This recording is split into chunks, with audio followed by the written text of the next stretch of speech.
Leo Jones appeared on seasons 5 to 10 of Airline and had progressed through the ranks of EasyJet in the show, starting as a passenger services agent and then moving to manager and eventually supervisor. However, in November 2022, Leo got into some serious legal trouble when he pleaded guilty to stalking a journalist. According to an article in the Daily Mail, Leo had appeared via a Zoom call in August 2021 on a segment of GB News, which is a British TV station. And in the segment, Leo was interviewed by journalist Ellie Costello about travel restrictions that were in place at the time post-pandemic because Leo was branded as a quote travel expert, probably because of his time from Airline UK.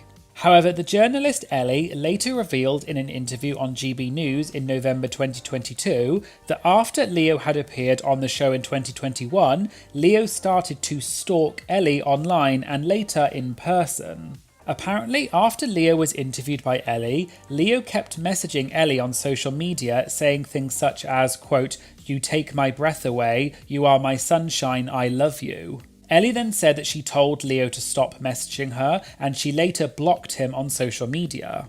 Leo then apparently started stalking Ellie in person, and on one occasion, Leo managed to get past security guards at the GB News office where Ellie worked. And Leo even got into the office of GB News itself, however Ellie was not there at the time. And when Queen Elizabeth's funeral took place in London in September 2022, Ellie was there working as a journalist covering the funeral. Ellie said that there were 250,000 people in London that day. However, at one point, Ellie looked into the crowd and saw Leo staring at her. Ellie explained that this stalking had been going on for over a year by this point, and that Leo's stalking had caused her to have panic attacks, and she's still suffering with anxiety to this day. Ellie reported Leo to the police, and in November 2022, Leo pleaded guilty to causing Ellie serious alarm, distress, and mental anguish. And Leo was given a 26-week custodial sentence, suspended for 2 years, and a 5-year restraining order. Since then, Leo seems to be active on Twitter, where he posts a lot of political things in support of the Conservative Party. However, it doesn't look like Leo has addressed the conviction on social media that I could find.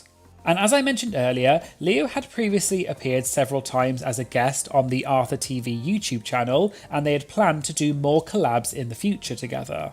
However, Arthur has said that he has now cut ties with Leo. Arthur did appear on a different YouTube channel called Not Bothered Podcast in June 2023, where Arthur talked more about his interactions with Leo. And Arthur said that he pretty much cut ties with Leo once the allegations came out. But Arthur said that Leo had at one point claimed that he had brain cancer and that was the reason for his stalking behaviour. But when Leo was asked for proof of this, Leo apparently just didn't respond to Arthur and doesn't seem to have said anything to him since then.